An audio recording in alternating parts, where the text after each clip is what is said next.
Hello दोस्तों।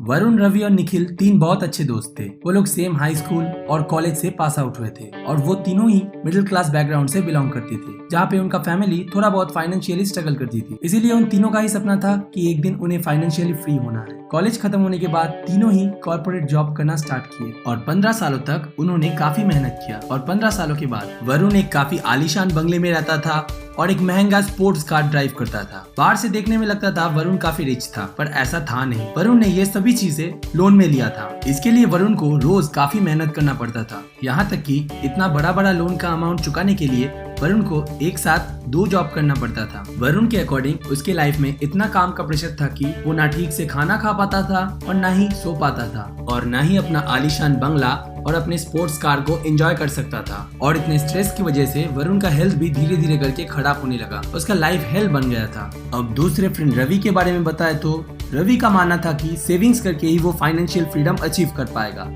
इसीलिए रवि ने अपने एक्सपेंडिचर को बहुत कम कर दिया और कुछ दिनों के बाद ऐसा हुआ कि रवि ने यूजुअल खर्चे से भी सेविंग्स करना स्टार्ट किया, जैसे कि ट्रांसपोर्ट का यूज करने के बजाय पैदल जाना, ताकि कुछ पैसा सेव हो सके। ऐसा करते करते रवि ने अपना पैसा धीरे धीरे करके जोड़ता गया और 15 साल के बाद भी रवि ने देखा उसके पास अभी भी इतना पैसा नहीं जमा हुआ कि वो फाइनेंशियली फ्री हो सके। और इसीलिए 15 साल के बाद भी रवि ने अपने पैसे को सेव करना जारी रखा और अपने फाइनेंशियल फ्री होने का वेट किया। अब तीसरे दोस्त निखिल के बारे में बताए तो निखिल को भी अपने लाइफ में फाइनेंशियली फ्री बनना था। इसीलिए कॉलेज खत्म होने के बाद निखिल ने अपने जॉब के साथ साथ काफी रिसर्च किया इस बारे में। वो बहुत सारे फाइनेंस से रिलेटेड बुक रीड किया और सक्सेसफुल लोगों के इंटरव्यूज भी देखे। और इसी के साथ साथ निखिल ने इन्वेस्टिंग भी सीखा। धीरे धीरे निखिल ने अपने सेविंग किए हुए पैसे को इन्वेस्ट करना स्टार्ट किया और अपने जॉब के साइड बाय साइड निखिल ने सेल्स, कॉपीराइटिंग जैसे वैल्यूएबल स्किल सीखना स्टार्ट किया, जो स्किल बाद में निखिल को बहुत सारा पैसा अर्न करके दिया। इन 15 सालों में निखिल ने बहुत सारे नए नए बिजनेस आइडियाज को इम्प्लीमेंट किया। बहुत सारे बिजनेसेस में निखिल फेल हो गया, पर निखिल ने कभी गिव अप नहीं किया और ऐसा करते करते निखिल ने अपना एक सक्सेसफुल बिजनेस भी सेटअप कर लिया था, जिससे वो हर महीने लाखों रुपए कमा रहा था। अब 15 सालों के बाद निखिल के पास अपना एक अच्छा सा घर है, अच्छा खासा इन्वेस्टमेंट है, जिससे हर महीने निखिल को एक अच्छा खासा पैसिव इनकम जनरेट होता है। इसके साथ साथ निखिल के पास एक अच्छा हेल्थ है, अपनी फैमिली है और जो सबसे ज्यादा इम्पोर्टेंट है, उसके पास बहुत सारा फ्री टाइम है। निखिल अब फाइनेंशियली फ्री था। उसके पास शो ऑफ करने के लिए महंगी स्पोर्ट्स कार तो नहीं था, पर अच्छा खासा गाड़ी था। आलीशान बंगला तो नहीं था, पर रहने लायक एक बहुत अच्छा सा घर था। पर उसके ऊपर कोई डेट नहीं था और इसके चलते वो अपने अर्ली 30s में ही रिटायर्ड हो गया। निखिल अब जो चाहे वो कर सकता था, जहाँ चाहे वहाँ जा सकता था। निखिल अब सच में फाइनेंशियली फ्री था। अब आप कमेंट में हमें जरूर बताइए कि आप किसकी तरह बनना चाहेंगे। हम में से मैक्सिमम लोग फाइनेंशियली फ्री होकर रिटायर्ड तो होना चाहते हैं, पर हमें यही नहीं पता कि फाइनेंशियल फ्रीडम कैसे अचीव किया जाए। ये कुछ ऐसा है कि अगर मैं आपको एक रूबिक क्यूब सॉल्व करने को बोलूं और आपको सॉल्व करने का सही एल्गोरिथम ही नहीं पता, तो आप जितना भी ट्राई कीजिए 99.99% का चांस है कि आप कभी भी रूबिक्स क्यूब को सॉल्व नहीं कर पाएंगे। ठीक वैसे ही अगर हमें अर्ली रिटायर होने का फॉर्मूला ही नहीं पता होगा, तो हम कभी भी फाइनेंशियली फ्री होकर अर्ली रिटायर नहीं हो पाएंगे। इस वीडियो में हम 5 ऐसे पॉइंट डिस्कस करने वाले हैं जिसे जानने के बाद आपको फाइनेंस के बारे में बहुत कुछ पता चलेगा और इस वीडियो को देखने के बाद आपका फाइनेंशियल फ्रीडम का जर्नी और भी आसान हो जाएगा। सो हेलो फ्रेंड्स, आप देख रहे हैं लाइफ एरा, जहां पे हम हर हफ्ते आपके लिए सेल्फ इम्प्रूवमेंट से लेके नॉलेजेबल हाई क्वालिटी वीडियोस लाते रहते हैं। अगर आप हमारे चैनल पे नए हैं तो हमारे चैनल को जल्दी से जाके सब्सक्राइब कर लीजिए और इस बेल आइकन को भी प्रेस कर लीजिए, ताकि आप हमारे कोई भी आने वाले फ्यूचर वीडियो मिस ना करें। Point number 1, understanding the actual meaning of wealth. देखो दोस्तों, इस दुनिया में अगर हम कोई भी चीज को अचीव करना चाहते हैं तो हमें पहले उस चीज के बारे में प्रॉपर नॉलेज होना बहुत जरूरी है। अगर कोई चीज के बारे में हम जानते ही नहीं है तो उस चीज को अचीव करना हमारे लिए नेक्स्ट टू इम्पॉसिबल हो जाएगा।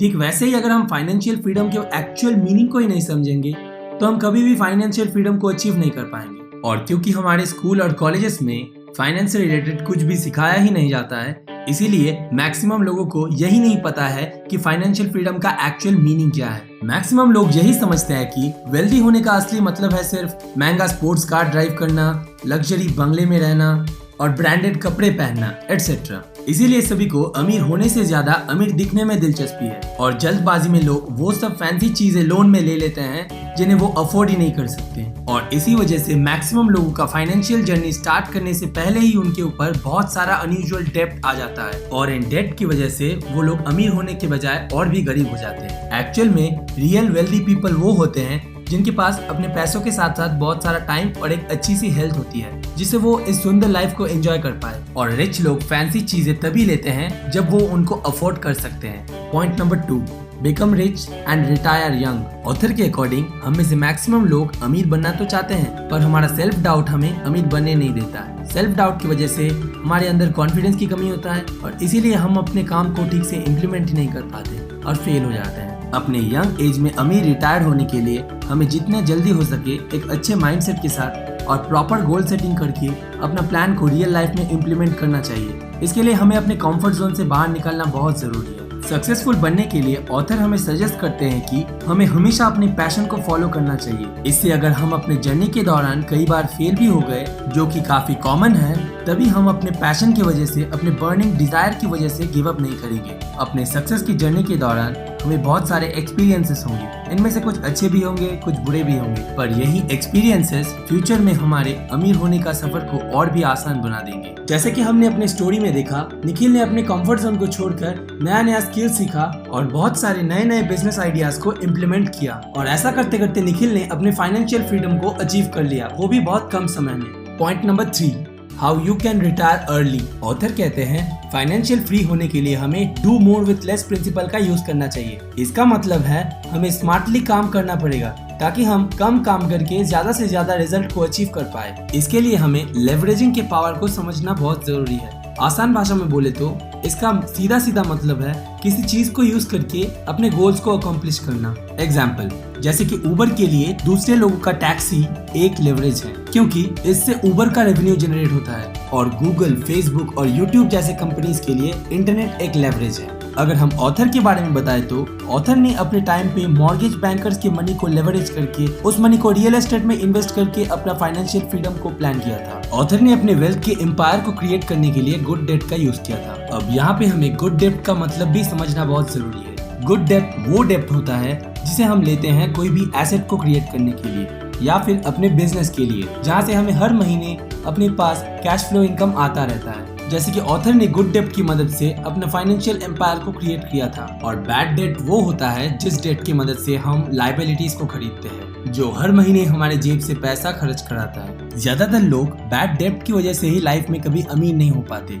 इसीलिए ऑथर हमें बोलते हैं हमें अपनी लाइफ में जितना हो सके कम बैड डेट को लेना चाहिए और हमें कभी भी अपने क्रेडिट कार्ड से इन्वेस्टमेंट नहीं करना चाहिए, क्योंकि क्रेडिट कार्ड का इंटरेस्ट रेट बहुत हाई होता है। इसीलिए ऑथर हमें सजेस्ट करते हैं कि अपने क्रेडिट कार्ड को हम जितना कम यूज करें उतना ही अच्छा है। पर हमें ये भी याद रखना चाहिए कि गुड डेब्ट भी हमारे लिए रिस्की हो सकता है अगर हम गुड डेब्ट को ठीक से यूज करना नहीं जानते तो। जैसे कि अगर हम फायर को ठीक से यूज कर पाते हैं तो हम फायर से बहुत अच्छे से कुकिंग कर सकते हैं, और ठीक वैसे ही अगर हम फायर को ठीक से यूज करना ही नहीं जानते तो फिर ये हमारा घर को भी जला सकता है। Point number 4, leverage your mind. वैसे देखा जाए तो ड्राइविंग करना भी रिस्की है, पर ऐसा क्यों होता है हमें ड्राइविंग करना रिस्की नहीं लगता? और ठीक वैसे ही इन्वेस्टिंग करने के टाइम हमें ऐसा क्यों लगता है कि इन्वेस्टिंग बहुत रिस्की है? इसके आंसर में ऑथर हमें बताते हैं ये होता है हमारे पुअर माइंडसेट की वजह से। ये कुछ ऐसा है कि अगर हम अपने माइंड में सोचते हैं कि कोई काम बहुत ज्यादा इजी है तो हमारे लिए वो काम बहुत ज्यादा इजी हो जाता है, पर वैसे ही अगर हम कोई इजी काम को भी सोचते हैं कि ये हमारे लिए बहुत ज्यादा हार्ड होगा तो वो इजी काम भी हमारे लिए हार्ड लगने लगता है। अमीर बनने के लिए पहले हमें अपने माइंडसेट को अमीर लोगों की तरह बनाना बहुत जरूरी है। हमारी सोसाइटी में बचपन से ही हमारे माइंड में एक जॉब मेंटालिटी को प्लांट किया जाता है और बचपन से हमें यही सिखाया जाता है कि एजुकेशन खत्म होने के बाद हमें एक बहुत अच्छा सा जॉब करना बहुत जरूरी है और अपनी लाइफ को पेचेक टू पेचेक गुजारना चाहिए, और इसी वजह से ही हमारा माइंड एक जॉब मेंटालिटी की तरह प्रोग्राम हो जाता है। इसीलिए हमें बिजनेस और इन्वेस्टिंग जैसी चीजें बहुत रिस्की लगने लगती है। हमारा माइंडसेट डिसाइड करता है कि हम क्या बनेंगे, क्योंकि जैसा हमारा माइंडसेट होगा वैसे ही हम एक्शन लेंगे और इवेंचुअली वैसे ही हम रिजल्ट्स पाएंगे। जैसे कि रिच लोगों का ऑलवेज ग्रोथ और इन्वेस्टमेंट का माइंडसेट रहता है, और वैसे ही गरीब लोगों का हमेशा जॉब सिक्योरिटी का माइंडसेट रहता है। इसी वजह से गरीब लोग अपने जमा किए हुए पैसों का एफडीज बनाते हैं, और वैसे ही अमीर लोग अपने पैसे को स्टॉक्स में, बॉन्ड्स में, रियल एस्टेट जैसी चीजों में इन्वेस्ट करते हैं ताकि उनका पैसा उनके लिए और भी पैसा कमा के दे। Point number 5, work less and earn more.